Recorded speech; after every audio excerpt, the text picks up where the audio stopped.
Olá, seja bem-vindo à Culturaria da Rê. Hoje a gente vai dar continuidade ao simbolismo de Excalibur, a espada do poder.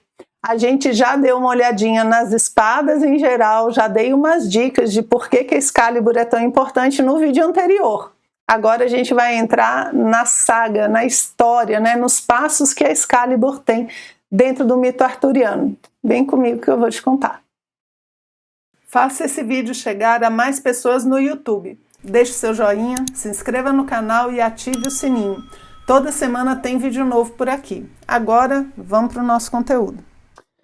No vídeo de hoje, a gente vai falar então da Excalibur. A gente já viu o simbolismo da espada como canalização de vontade, desse divino que une céu e terra, as virtudes humanas, e em especial porque ela foi forjada em Avalon, esse lugar misterioso onde tem as brumas, onde ninguém sabe se existe, se não existe, onde você tem as feiticeiras, as bruxas, as damas de Avalon, enfim, desse lugar misterioso é de onde surge a nossa Excalibur, e torna ela então extremamente especial.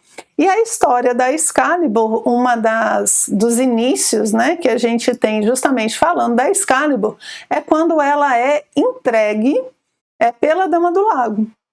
A gente tem aqui algumas versões, tá? São muitas histórias do rei Arthur, e a gente tem a espada do poder Excalibur, que foi forjada justamente em Avalon. E acredita-se, em algumas versões, que é a mesma que foi colocada na pedra. Em outras versões, são distintas. Uma coisa é Excalibur de Avalon e outra coisa é aquela espada que foi fincada na pedra. Então, dependendo do que você está lendo, pode existir essa diferença de interpretação. Aqui, eu vou considerar as duas como sendo uma só, ok? Então, Arthur e Uther, eles recebem a espada da Senhora do Lago. Diz que Merlin, quando trabalha com Uther, que vai ser o pai de Arthur, é a primeira grande esperança que Merlin tem de unir todos os povos da Bretanha, quando ele acha que Uther está preparado, ele leva ele para receber a Excalibur da Dama do Lago. Outras versões vão falar que Arthur, Merlin faz isso com Arthur, leva ele até lá para receber essa espada da Dama do Lago. O importante aqui é essa origem mistérica, é como se a força de Excalibur viesse desse lado misterioso que nós temos, dessas forças que nós temos dentro de nós, capazes de forjar o destino, capazes de criar experiências, tudo isso é representado dentro de Avalon, essa origem da Excalibur.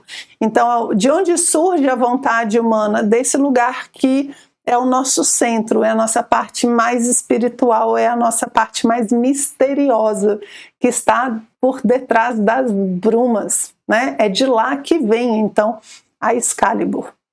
E quando a gente viu lá no vídeo que fala do início do rei Arthur, a gente viu que em determinado ponto, depois que o rei Arthur nasce, Uther é levado para uma cilada e antes de morrer ele finca, em uma das versões ele finca a espada Excalibur em uma pedra. E a partir daquele momento, quem conseguir retirar a espada da pedra vai ser o próximo rei, vai ser aquele que vai ter a capacidade de reinar os povos novamente. Então você não é só pela força, não é só pela honra, é pela escolha. Por quê? Porque só aquele que for escolhido é que vai ser capaz de tirar. Então, existe um elemento mágico na escolha do rei. Da mesma forma com que teve no momento em que a Excalibur chegou em Uther, é um momento de magia, quando Arthur vai tirar essa espada da pedra, ele é o escolhido por essas forças misteriosas. Então, não é só ele ter as características que a sociedade acha que ele precisa ter, que o mundo exterior acha que ele precisa ter. Ele tem que ter as virtudes internas que a espada sabe que ele tem. A espada que está escolhendo ele, Então, quando Uther coloca ali a espada na pedra, o que ele está fazendo? Ele está aprisionando esse poder agora na matéria até chegar o momento certo. Até chegar o momento em que chegue alguém capaz, né? E Uther, de certa forma, sabe, Merlin sabe que vai ser Arthur. Por isso que não adianta outras pessoas tentarem tirar. Elas não vão conseguir, porque o escolhido já é Arthur. Existe esse ponto do destino. E justamente a espada, ela materializa isso. Um outro elemento muito legal da espada na pedra é porque é o espírito na matéria, né? É a vontade capaz de penetrar a matéria. Então a espada na pedra, ela é mais do tipo assim, mais do que simplesmente deixou ela lá para que ninguém pegue, né? Estão guardando. Não é só isso. É porque é o local, como se ela fosse fazendo uma transmutação aos poucos da matéria, até a chegada daquele que foi escolhido para ser o rei. Então o poder fica aprisionado, o espírito fica aprisionado na matéria, até que chegue o momento certo dele ser libertado e bem utilizado, que vai ser justamente quando o rei Arthur chega. Tem umas versões muito engraçadas, né?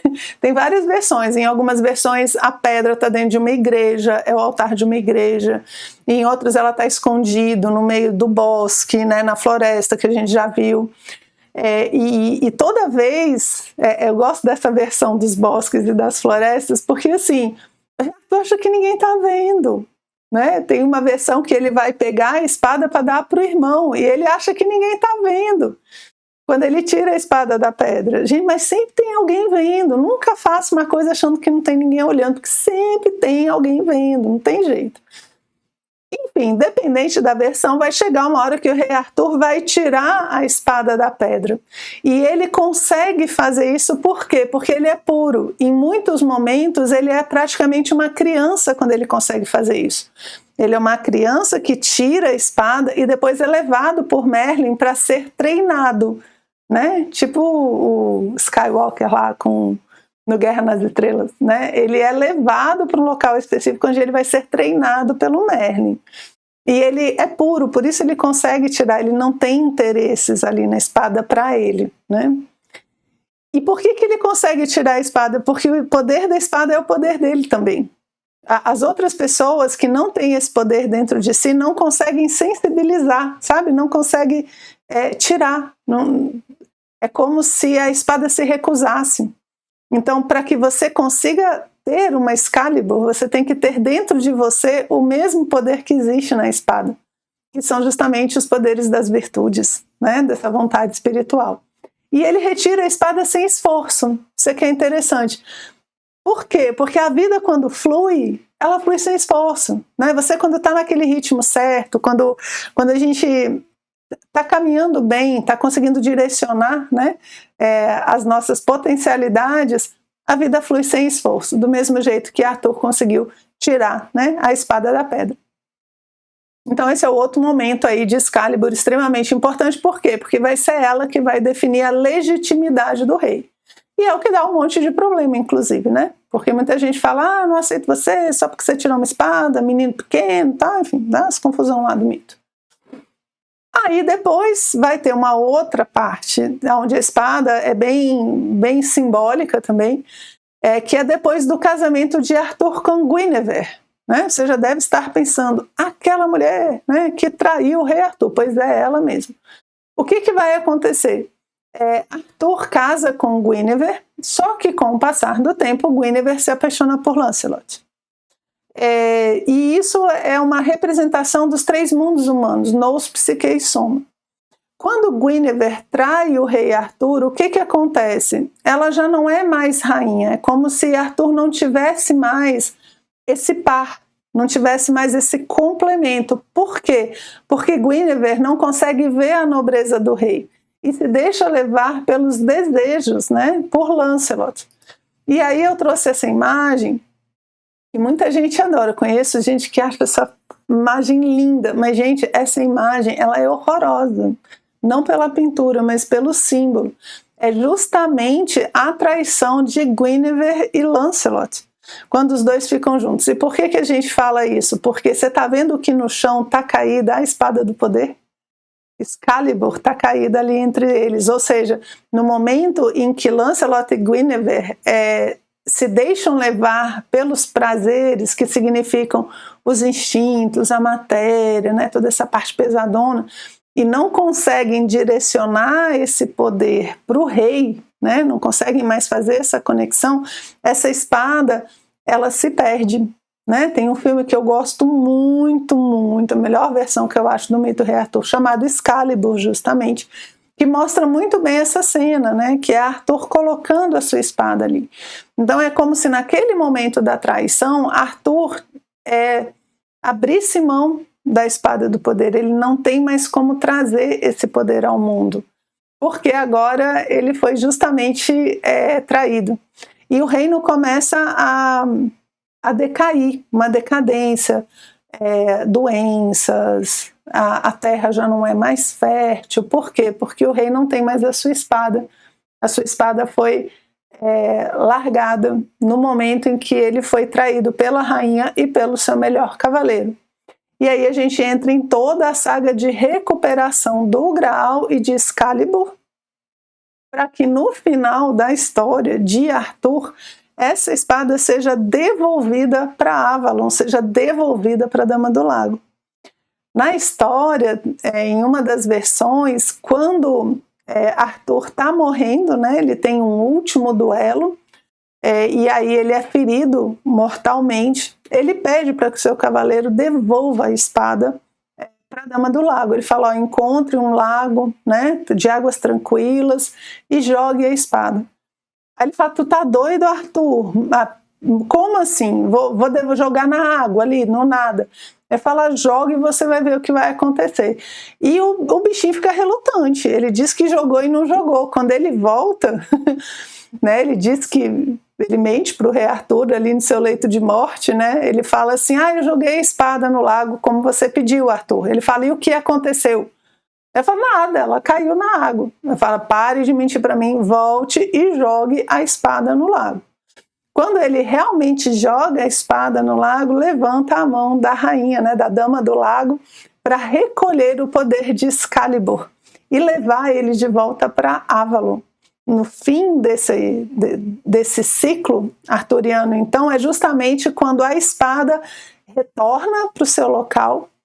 E também o rei Arthur, depois, conta-se que ele foi escoltado, levado por diversas sacerdotisas de Avalon e que ele está lá, aguardando até hoje em Avalon, esperando que a humanidade esteja preparada para o seu retorno. Então aquele homem capaz de empunhar a Excalibur está ferido de morte, mas não morreu. Ele está lá sendo cuidado, sendo tratado. Ele fica adormecido até que a humanidade esteja preparada para um novo ciclo cavalheiresco, para que a humanidade possa novamente ter um rei, para que Excalibur possa novamente retornar, né, aos homens, essa força, essa vontade espiritual possa estar de volta na humanidade. Então diz que ele está lá aguardando e cabe a nós, cada um de nós, ajudar a humanidade a crescer, a procurar pelas coisas espirituais, pelas coisas que estão escondidas dentro de nós, as nossas virtudes, para que a humanidade um dia esteja de novo disposta a ser governada pelo rei Arthur e a sua famosa espada Excalibur, a espada do poder. Então é isso. Espero que vocês tenham gostado e a gente se vê no próximo encontro.